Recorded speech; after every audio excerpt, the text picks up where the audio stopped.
months had passed, because you had not talked to him actually since when you first met in college, right? Right. Actually, we were not in college. We were attending a college workshop, but we were both still in high school. Oh, okay, you were in high school. I'm sorry, I misread that then. Okay, so then so what made you all of a sudden decide to contact Richard out of the blue? That must have come to a kind of a surprise to him. Oh, it was a big surprise to him. I had a cat, and I'd never been interested in cats, but I had a cat that was sitting on the porch of my house every morning, and I would just speak to him. And on the morning of the 5th day that I was speaking to him, he ran and jumped into my arms and looked me straight in the face. And when he looked at me, his face changed into Richard's face. And at that point, I knew that I was supposed to contact Richard. That it was time to contact. And of course, you contacted him, and he flew right out.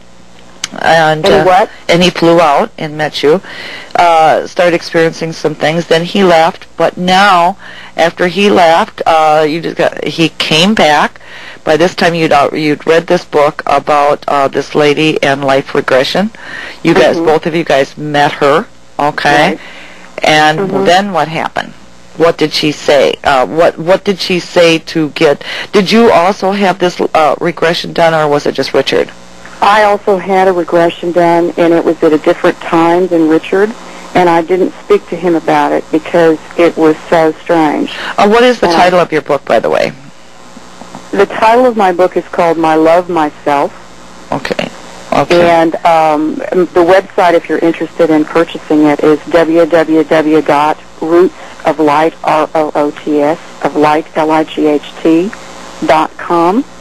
And just go to the section that says Books and Tapes. And then it'd be under author's name of what? Willow Rand and Richard Graham. Okay. Alrighty. I should have got that first. Okay, so both of you had the regression done. First was We both had regressions done. I had mine done at a different time than Richard. Was yours prior to his, or? Prior to his, and didn't tell him about it because it was so strange. I didn't quite understand what I was experiencing until he had his done, and then I knew what I was experiencing. I had actually gone into the future where we come from. And where is? It's this planet, 2,830 years from now, something like that. You're saying 2,000. Okay, you're saying that it was 2,830 years from this future, or that was the date 2830? No, it's 2,830 years from now. Okay. And like I said, he can clarify exactly the correct time on it. Okay, now, but you had learned this through your life regression. I learned through the life regression because I saw it, and I knew that that is where I was from, and at that time, I was the one not realizing the whole picture, which was Richard being... Well, what did you see under your regression?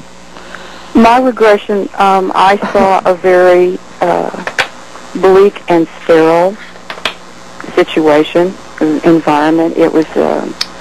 I guess my best explanation is it was emotionally void of anything to do with any kind of emotion. It was all run strictly from mental space.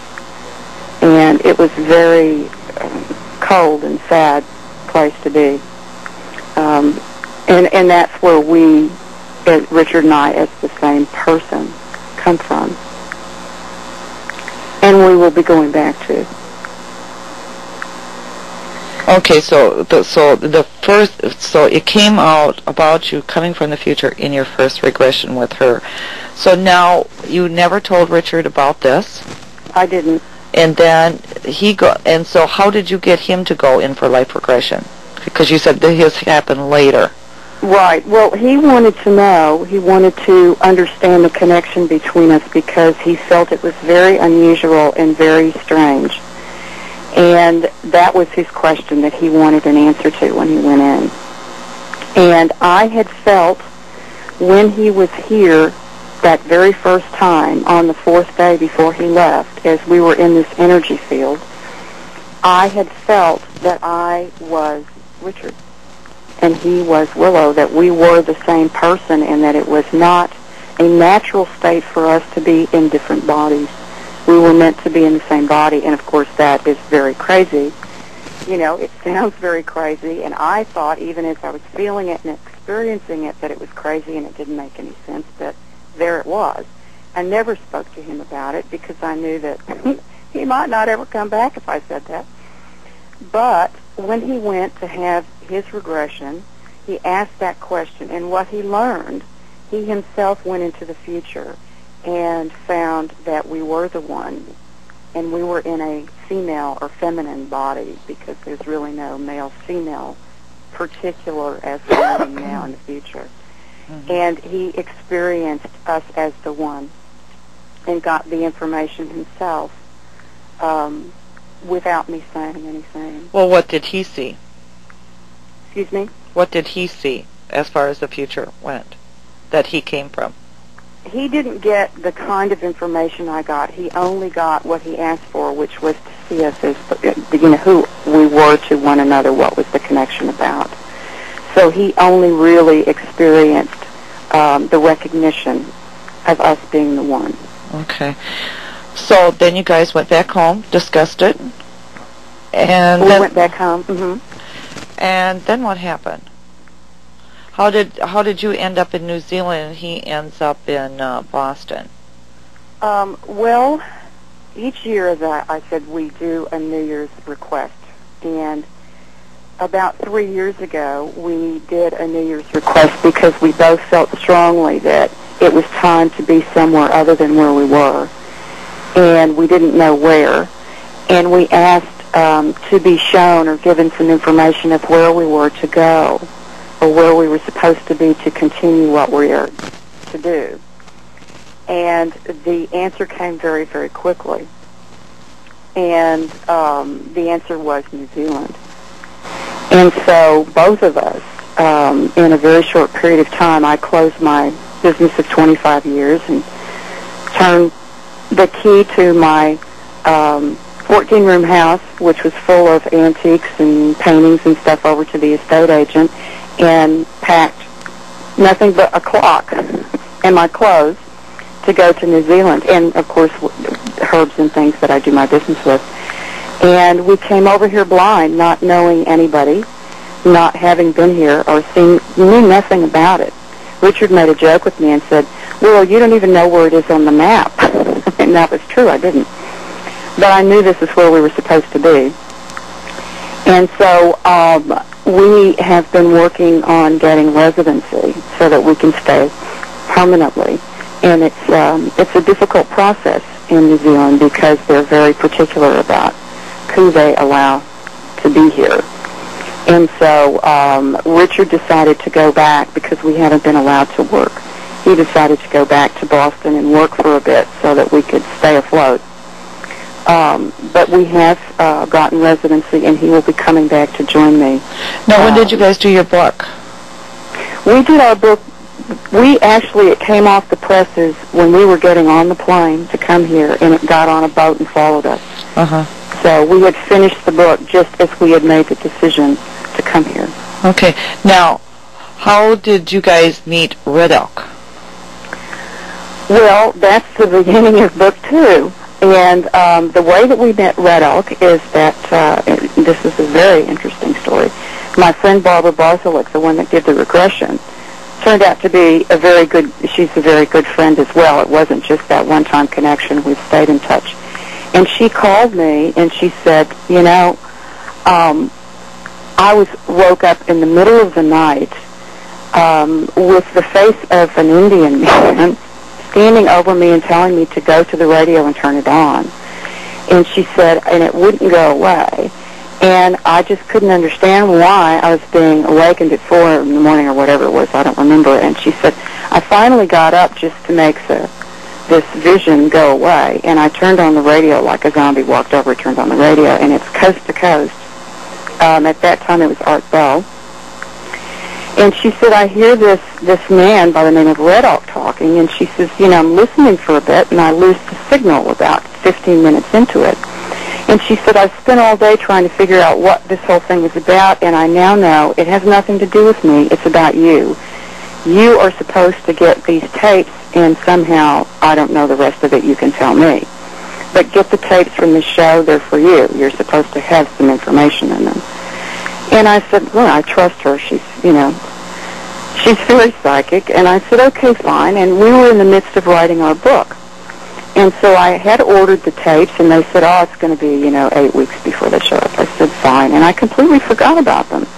And Richard and I were out in the boonies in Texas finishing the book and trying to decide, what are we going to put in it? Can we put everything in it? People are going to freak out if we tell them these whole stories. So I get a phone call from my house sitter, and she said, I've just come in, and, the alarms have gone off, and, I think he's been broken into. And I said, oh, great. But she said, everything looks fine, there's nothing missing. And I said, oh, Richard, we've got to drive back. We've got to go see. And he said, but everything's fine. I said, no, we've got to go. And I couldn't understand. I was just driven by this. I had to stop the book and go back. We go back. Everything's fine. So I can't figure out, what is this? We're leaving to get back in the car and drive, a 3-hour drive back to where we were. And he says, well, there's a package here for you. And I said, oh, okay, fine. I throw it in the back seat. He said, well, let's see what it is. And it was the tapes from the show, the very first show that Red Elk did on Art Bell. And he said, well, why don't you put them in? We've got a long drive. I said, oh, okay, fine. Put them in. And by the time we got back to the cabin, Richard was just blown away by the show, and he said, this is everything you've been telling me. You've been trying to tell me, and here's this man. He's saying all the same things that you've been saying, and he said, this is just mind-blowing. We've got to contact this man. And I said, well, yeah, we will. And he said, no, now. We'll sit down, and we've got to contact him now. And he had said, if you're writing me, you've got to put a stamp on the envelope and take, I've got them covered up in mail. You've got to, be patient, and I'll get back to you as quickly as I can. Well, mind you, we are out in the boonies, and we sit down and we write this letter. And, we tell him the story that I'm telling you. This is how we've come to know who you are and what's going on. And oh, by the way, this may sound very strange, but somehow I know you know the answer to this. We really are one person. We don't understand it. We've come from the future. We don't really understand what this is all about, but somehow you will. And that's the letter. That's what you said to him? Yeah, yeah. And anyway, we go to mail this thing in the middle of nowhere, and this was on a Tuesday. And I did forget to put my envelope in, and I just, for some reason, jotted down our cell phone number on the thing. And our cell phone doesn't work where we are. And why I was carrying it around, I don't even know, but it doesn't work where we are. And sure enough, we get a phone call. Now, how we got a phone call is a good mystery because you can't get signals where we are. But we did get a phone call, and the message said, this is Red Elk. I have the information. I have the answers for you. Call me. And he left his phone number. And when I called, because it was just so amazing that, first of all, he got our letter that fast, and secondly, that he's, calling and we've got no signal, but we get a signal, which Richard drove around for hours after this trying to find where that signal came, and it just didn't exist. So when I called him, his first comment was, what took you so long? That's exactly what came out of his mouth when hi, this is Willow, you said to call. What took you so long? And I said, well, he said, the Creator told me you were coming. You were supposed to have been here a while ago. What took you so long? I said, I don't know.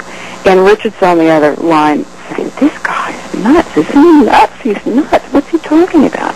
And I said, well, I don't know. Let's find out. So he said, yes, I know about you. I know about you being the one. and split, and I know why you've been sent here. And he said, I've spent my life being trained to teach you what you need to know, to do what you have to do when you go.